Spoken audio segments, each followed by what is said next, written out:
I always thought politics were stupid until I realized that maybe I can make a difference. Hola, yo me llamo Cristian Santos y me gusta hablar español. Konnichiwa, hajimemashite, bonjour. How would you feel knowing that your ambassador to the UN speaks more than 4 languages? It's very possible. Today in my speech, I will be showing you how I am the right candidate for ambassador to the United Nations. I will be telling you how, as an American society, we are oppressing Asian Americans. Also, ever since the Trump era, our relationships with other nations and cultures have soured, in case you haven't noticed. We now live in a time of great technological advancement where we can learn and reap the benefits of developing better relationships with other countries. Things like the Muslim ban implemented by Trump are signs that we need better leaders representing Americans.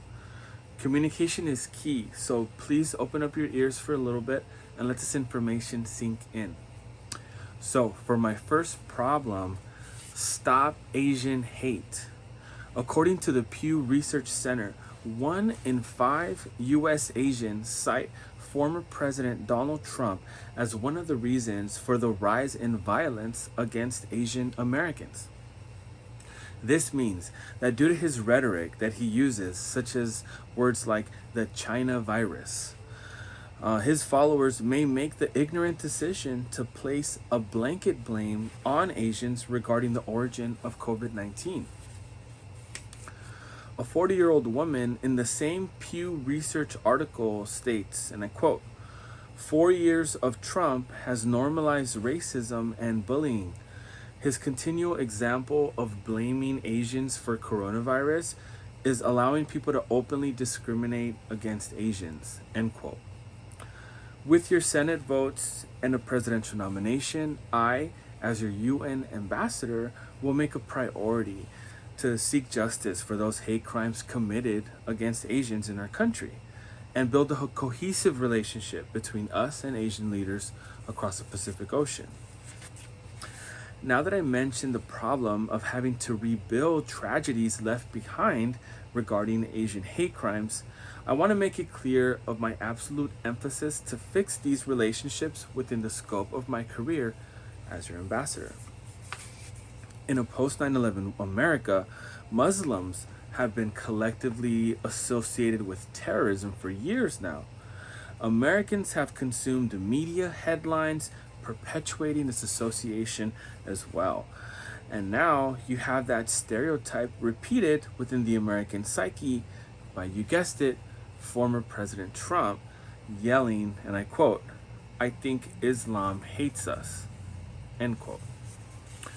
When former President Trump signed an executive order that banned foreign nationals from 7 predominantly Muslim countries on January 27th, 2017, this caused an outrage and would be blocked by several judges in the days to come.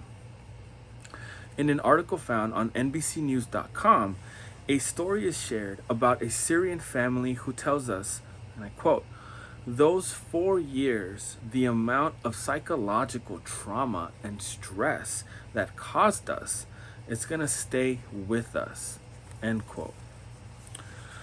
In a piece published in the Harvard Human Rights Journal in 2021, it states that findings from a 2019 report by the Institute for Social Policy and Understanding found that fear of and discrimination against Muslims is on the rise in the United States.